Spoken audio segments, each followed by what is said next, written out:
2023 was a great year for the video game industry. Games like Baldur's Gate 3, The Legend of Zelda Tears of the Kingdom, Spider-Man 2, the list just goes on and on. However, that was last year. We're now 3 months into 2024, and it's looking like this year is gonna be bad. Now, yeah, there's been some great games, and we have a massive Elden Ring DLC coming soon, but aside from that, we barely even know what to expect from the next 9 months of gaming. 2025 is looking promising so far, but what are we gonna do while we wait? We could just get a life, but that requires effort and personality. So what do we do? How do we survive a mediocre year for video game releases? You know where this is going. 2024 is the perfect year to revisit your video game backlog.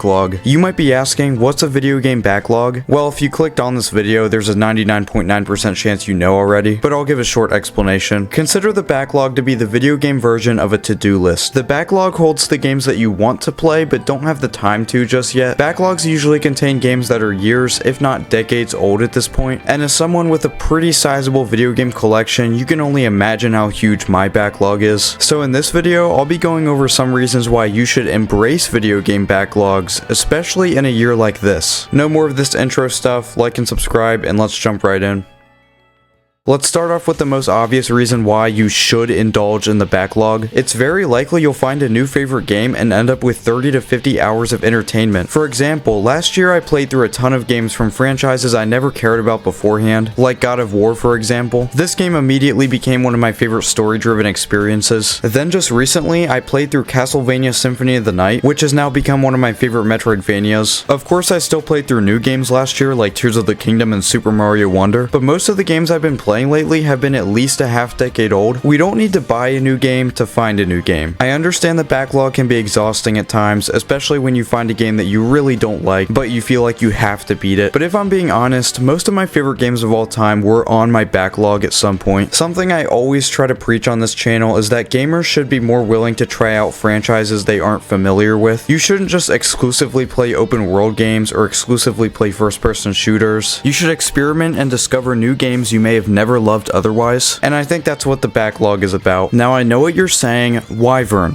how am I supposed to play through all these games at once? Listen, you don't have to play through the entire backlog at once. Just ask me. I've been meaning to play through Ocarina of Time for years. Backlogs work best like this. Step 1, you pick a game that interests you. Step 2, you take your time playing through that game and getting as much out of it as you wished. Step 3, formulate your thoughts on the game and take a break from it. Step 4, find a new game that interests you and repeat the process. As someone with a huge backlog myself, I understand it can be dreadful going through this. And if I'm being honest, lately I've been guilty of rushing through games in order to play through as many as possible. Sometimes you're gonna run into a few games that you just don't want to finish. Like for example, I've been having that same experience with Blasphemous right now. This game is unique in the sense that most Metroidvanias get better the more hours you put into it, whereas with this one, I feel like it gets worse as you progress, but I still feel like I have to finish it. Like I said, video games shouldn't feel like a chore, so if they do feel like a chore, maybe the backlog isn't for you. Or maybe you just aren't going about it in a way that benefits you. Backlogs can be intimidating for a lot of people, but like I said in the beginning of this segment, it's very possible you'll find a game you simply love. For example, friend of the channel Landerantum finally tried Red Dead Redemption 2 last year after some pressure from yours truly. And what happened? He discovered his new favorite video game of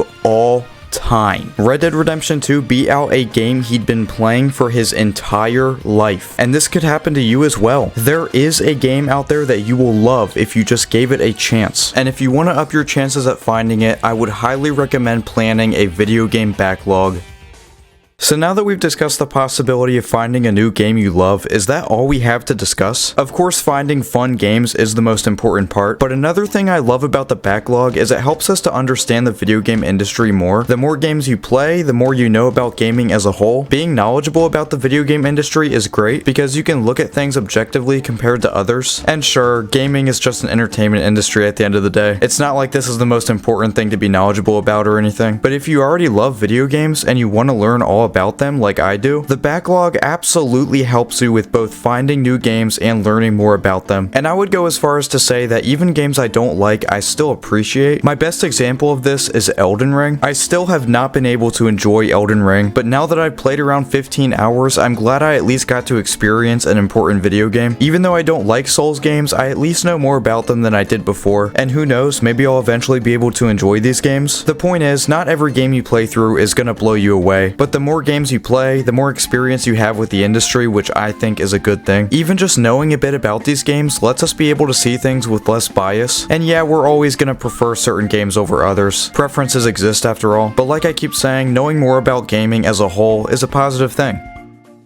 There's another thing I love about the video game backlog, and that's the satisfaction you can get from it. Not only are video games fun on their own, but keeping track of the ones you've beaten and the ones you're gonna play next is oddly satisfying. It's just really fun to play through an amazing game, mark it as finished, and move on to the next game in the backlog. And the more great games you finish, the smaller the backlog gets. It makes gaming feel productive in a way, which sounds ridiculous considering video games are a privilege at the end of the day. There's lots of people around the world that don't have this luxury. You know how you feel happy after doing productive things around the house or at work? The backlog can give you a very similar feeling to that. Now, playing video games isn't productive unless you're like me and are lucky enough to do this as a job, but playing through games and progressively learning more about the industry, I really do enjoy it. Playing through the backlog is really satisfying, and it's another reason I think you should embrace it.